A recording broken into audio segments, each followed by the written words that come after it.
Муж працаваў у гаражы, а я смажыла котлеты. Не я, гэта гісторыя маёй сяброўкі, яна са мной падзялілася і, па шчырасці, вельмі ўразіла. Дык вось, муж з гаража паклікаў яе, каб нешта дапамагла. Мая сяброўка тут жа, не раздумваючы, выключае котлеты, яшчэ не гатовыя, на той стадыі, на якой яны ёсць, і ідзе даведвацца, у чым патрэбна дапамога яе мужу. Відавочна, яе мова любові – гэта клопат, і яна можа гэта рабіць пры любых абставінах, ні пра што не шкадуючы. У прынцыпе, клопат вельмі характэрны нам, жанчынам. Мы любім аддаваць сябе іншым і часта чакаем такога ж стаўлення наўзаем. Але не ўсім і не заўсёды гэта зразумела. Таму сёння будзем разбірацца, як праяўляць любоў, і як прасіць дапамогі, калі твая мова любові – гэта клопат. Запрашаю на тэрыторыю жанчын надзеі. Жанчыны надзеі. Вітаю, дарагія дзяўчаткі! Я Тацяна Немчанінова тут, каб праявіць да вас клопат і паказаць вам Божую любоў. Мы вывучаем мовы любові па класіфікацыі Гэры Чэпмана. У папярэдніх выпусках ужо абмеркавалі словы падтрымкі і час, праведзены разам. Сёння пагаворым пра мову кахання клопат. Яна праяўляецца ў дапамозе і шчырым служэнні іншаму. У гэтай кнізе усе лекі для душы і цела у поўнай меры знойдзеце.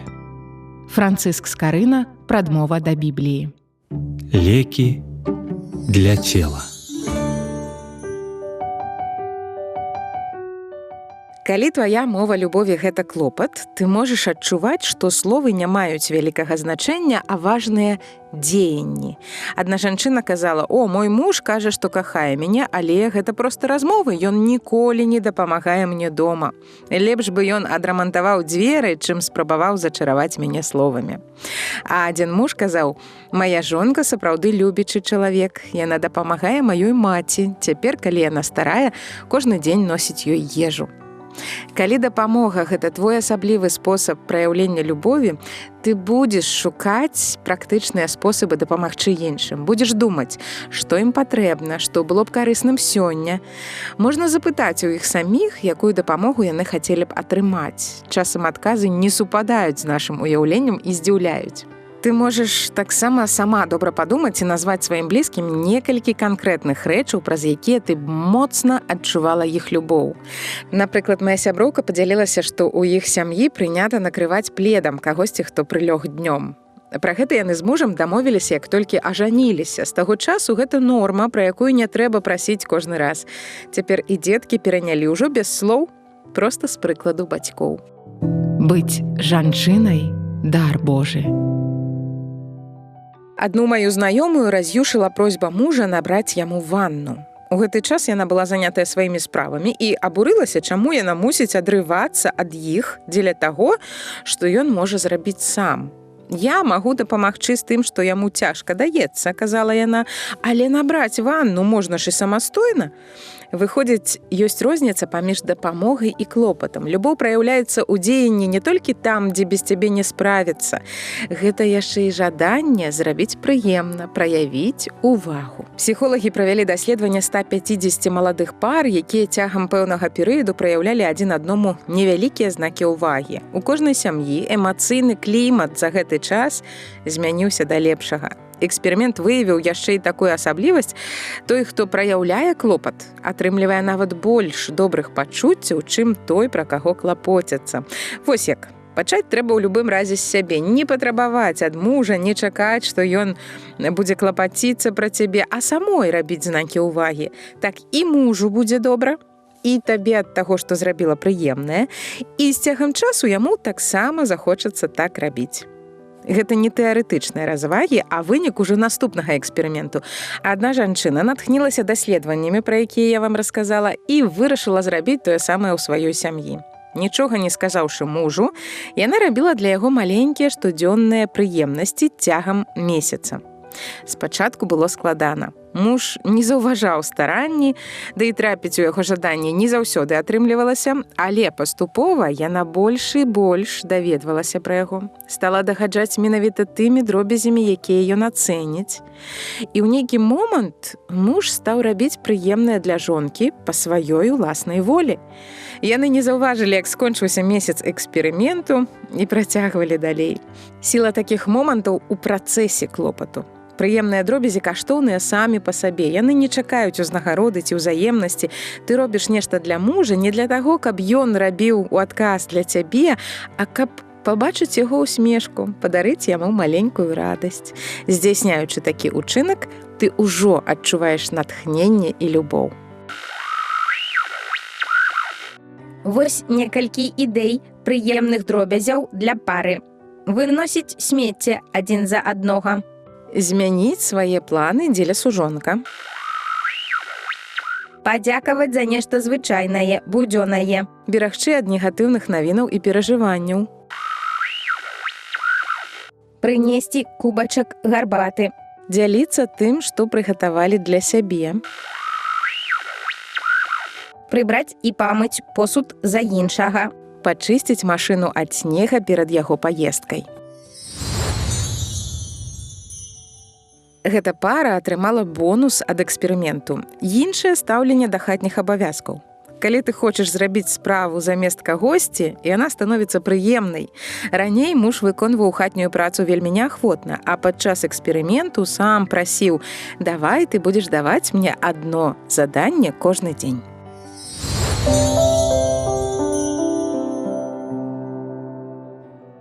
Дарагія дзяўчаткі, мы вучымся з любоўю праяўляць клопат пра бліжніх, размаўляць з імі на мове служэння. Пасля музычнай паўзы паглядзім дасканалыя прыклады, як Ісус праяўляў любоў праз клопат.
У гэтай кнізе усе лекі для душы і цела у поўнай меры знойдзеце. Францыск Скарына. Прадмова да Бібліі. Лекі для душы.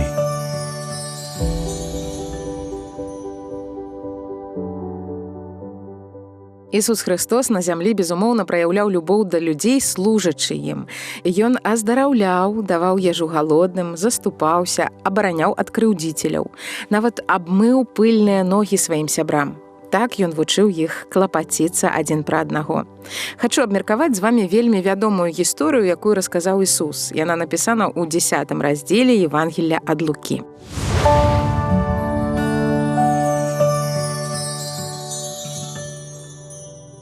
Аднойчы законнік спытаў Ісуса: «Настаўнік, што рабіць, каб атрымаць вечнае жыццё?» Ісус адказаў пытаннем на пытанне: «Што сказана ў Пісанні?»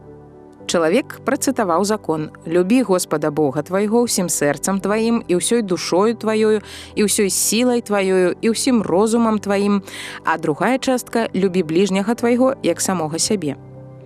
«Ты маеш рацыю», – сказаў Ісус, – «рабі гэта і будзеш жыць». Але законнік захацеў удакладніць: «Хто ж мой бліжні?» У адказ Ісус распавёў прыповесць. Паслухайце і падумайце, што ён меў на ўвазе.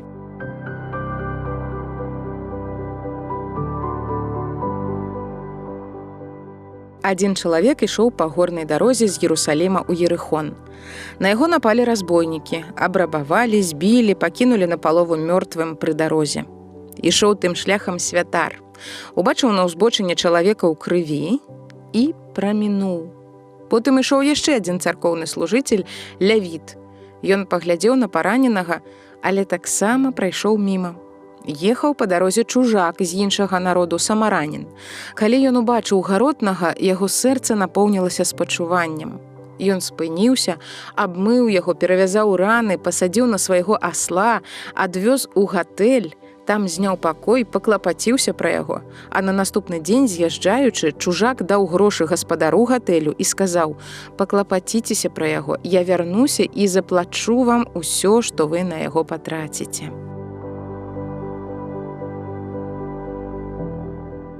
Пасля гэтай гісторыі Ісус спытаў чалавека, які задаваў пытанне: «Што ты думаеш, хто з гэтых трох паводзіў сябе як бліжні пацярпеламу?»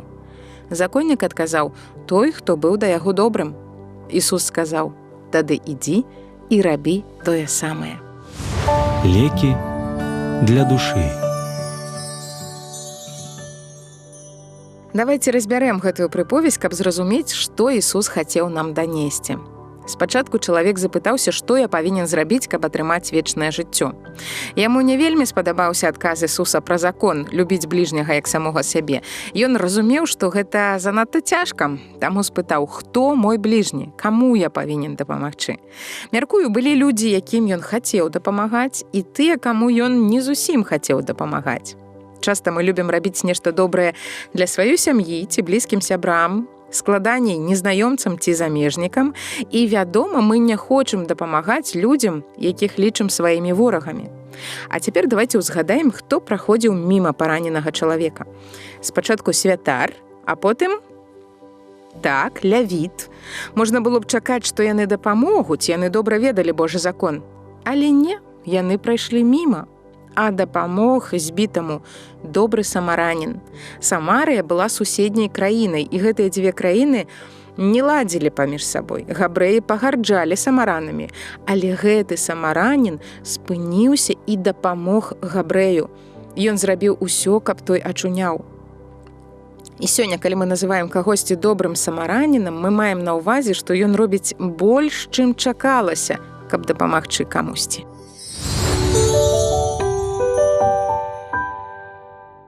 Такім чынам, Ісус не даў прамога адказу. Ён прымусіў законніка самастойна адказаць на сваё пытанне, што замежнік, па сутнасці вораг, які дапамог, на справе і быў сапраўдным бліжнім. Ісус хоча, каб мы жылі па прыкладзе гэтага самараніна. Памятаеце, што ён сказаў таму, хто задаваў пытанне: «Ідзі і рабі тое самае». Перадача для тых, хто створаны натхняць і свяціць. Не губляць надзеі і дарыць яе іншым. Калі ў цябе ёсць магчымасць зрабіць дабро, зрабі. І памятай, хто дае убогаму, той пазычае Господу. Так напісана ў прыповесцях 19:17. Выконвай слова Ісуса, будь крыніцай дабра. Апостол Якуб піша ў сваім пасланні, 2 раздзел з 14 па 17 верш. Якая карысць, браты мае, калі хто кажа, што ён мае веру, а дзеяў не мае? Ці можа гэта вера ўратаваць яго? Калі брат альбо сястра безадзежныя і не маюць на дзень пражытку, а хто-небудзь з вас скажа ім: «Ідзіце з мірам, грэйцеся і карміцеся», але не дасць ім патрэбнага целу, якая карысць? Гэтак і вера, калі не маем дзеяў, мёртвая сама ў сабе. Пётр у сваім першым пасланні піша: «Служыце адно аднаму, кожны тым дарам, які атрымаў, як добрыя дойліды разнастайнай мілаты Божай». Бог не зрабіў нас дасканалымі, напоўненымі всякім уменнем. Мы розныя, маем розныя таленты і харашы кожны ў сваёй сферы. Дык выкарыстоўвайма гэта на служэнне бліжняму. Калі ты разбіраешся ў кампутары, а ён не, настрой яму тэхніку. Калі ты смачна гатуеш, а ён толькі яйка можа пасмажыць і тое спаліць, пачастуй. Калі ў цябе ёсць час на чытанне, а ён дзень і ноч на працы, распавядзі яму змест цікавай кнігі. Дзяліся тым, што маеш, бо маеш гэта ад Бога.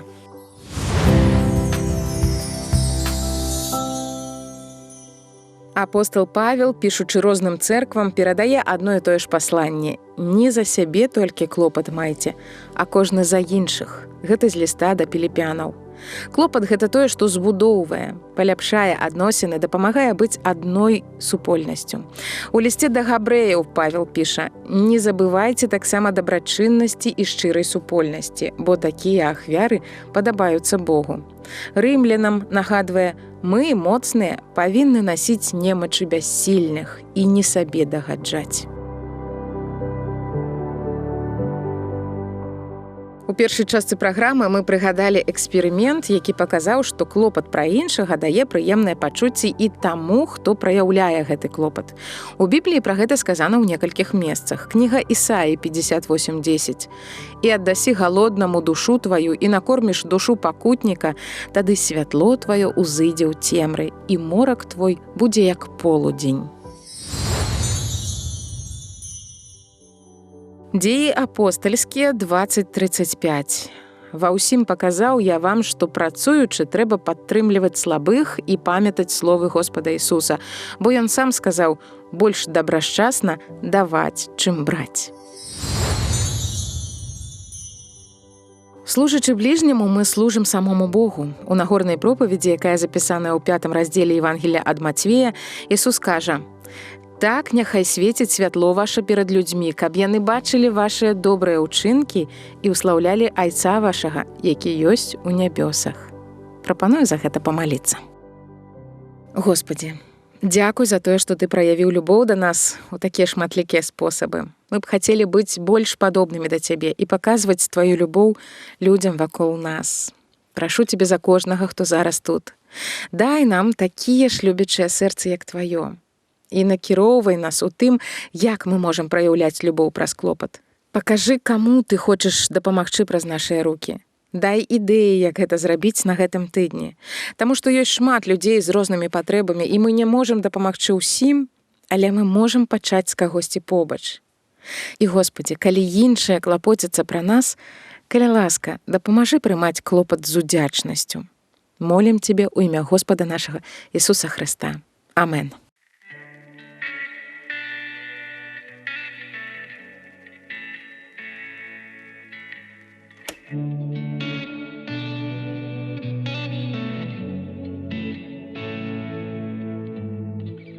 Минає час, летять годи,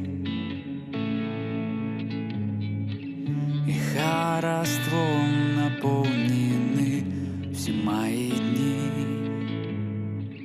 Бо ён мой сябар, ён мастак, расфарбаваў цудоўна так жыццё маё, ды радасць даў і больш за ўсё. Я выбираю петь, петь, петь. Я выбираю петь, петь, петь. Я выбираю петь, петь, петь. Про любовь твою, любовь твою.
сябе ў любві Хрыста.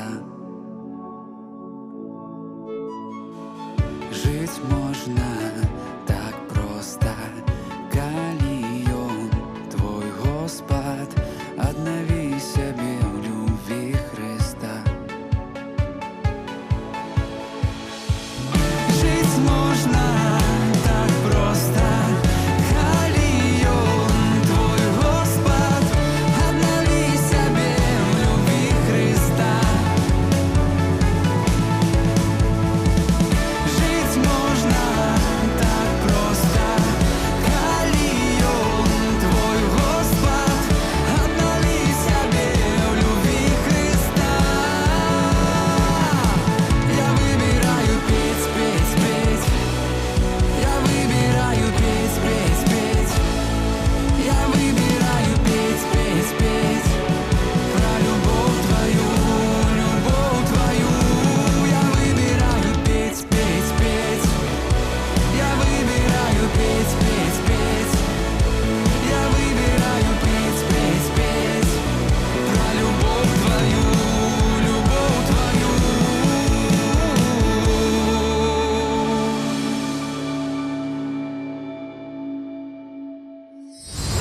Скарбонка.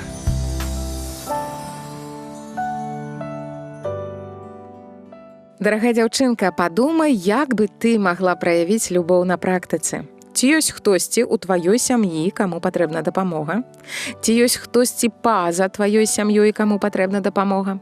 Ці магла б ты стаць для іх добрым самараненым? Уяві, як яны будуць рады атрымаць нечаканую дапамогу. Гучыць як прыемны сюрпрыз? Варта паспрабаваць.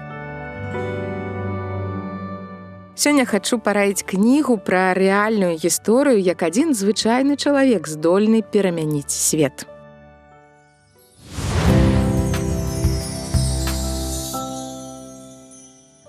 Амерыканец Грэг Монтерсон скараў высокую і небяспечную гару. Гэта спроба ледзь не каштавала яму жыцця. Некалькі дзён жыхары пакістанскай вёсачкі аказвалі яму дапамогу. За гэты час ён паспеў пазнаёміцца з іх жыццём і быў настолькі ўзрушаны умовамі, што вырашыў пабудаваць там школу. У яго не было нічога, акрамя рашучасці, гарачага сэрца і моцнага жадання дапамагчы. Грэг Монтерсон падзарабляў медбратам, начаваў у машыне, а сваю нешматлікую маёмасць трымаў у камеры захоўвання. Але перад ім быў добры прыклад бацькоў.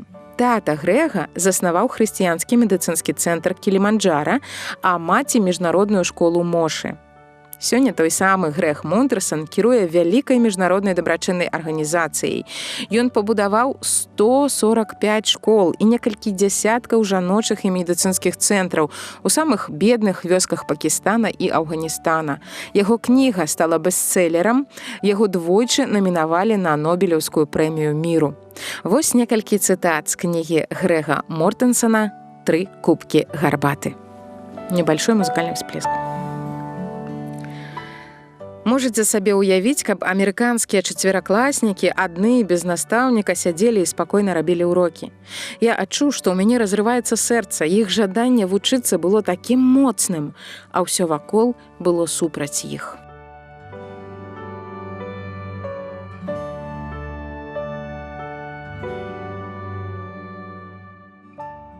Калі ЗША змагаюцца з рэжымам Саддама Хусейна ў Іраку, 45-гадовы Грэг Монтерсон спакойна вядзе ўласную кампанію супраць ісламскіх фундаменталістаў. Ён будуе свецкія школы і прапагандуе адукацыю, асабліва для дзяўчынак, у самым нестабільным рэгіёне свету, тым самым пазбаўляючы Талібан і іншыя экстрэмісцкія рухі падтрымкі. У той дзень Хаджы Алі падаў мне самы важны урок у маім жыцці. Мы, амерыканцы, лічым, што ўсяго трэба дамагацца хутка. Амерыка – краіна паўгадзінных абедаў і 2-хвілінных футбольных трэніровак. Хаджы Алі навучыў мяне піць 3 кубкі гарбаты. Я зразумеў, што не трэба спяшацца, што будаваць адносіны гэтак жа важна, як будаваць школы. Калі ты ўпершыню п'еш гарбату з Балці, ты чужынец. Калі п'еш гарбату ў другі раз, ты ганаровы госць. Трэці раз ты становішся сваяком.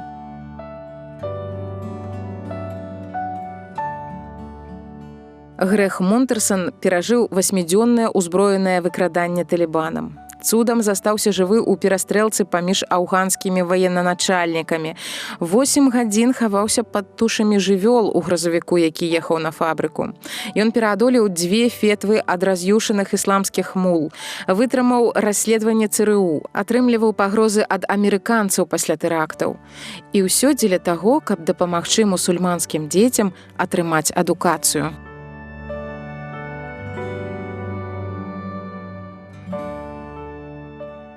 Падумайце пра гэта, калі наступным разам будзеце пытацца, што можа зрабіць адзін чалавек. Не ўдары молата, а танец вады даводзіць гальку да дасканаласці. У тваім сэрцы ёсць свечка, якая чакае, каб яе запалілі. У тваёй душы ёсць пустата, якая чакае, каб яе запоўнілі. Ты ж запоўніш яе. Скарбонка.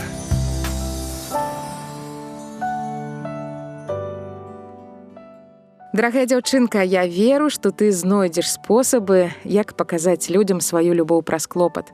Няхай Бог пашле табе ідэі ўжо на гэтым тыдні. Думаю, ён усміхнецца, убачыўшы тваё служэнне тым, хто вакол цябе. А я, Тацяна Немчанінава, веру ў твой патэнцыял і хацела б пачытаць твае гісторыі, памаліцца за цябе. Звязацца са мной можна праз электронную скрыню. У адно слова пішы womenofhopebell@gmail.com або па пошце Транссусветнае радыё, праграма «Жанчыны надзеі», паштовая скрыня 45, індекс 224 020, горад Брэст 20. Далучайся да тэлеграм-суполкі «Жанчыны надзеі». Да хуткай сустрэчы, мая каштоўная дзяўчынка.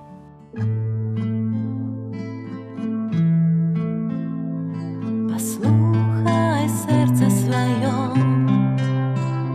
і наповні його любов'ю, отдай до конца тому, хто не бачив яе ніколі. Руку свою протягни до того, хто з тобой побач. У очі його зазирні, ти убачиш там небеси, тільки щирі, як кроки любові рабі, откриваючи серця своє.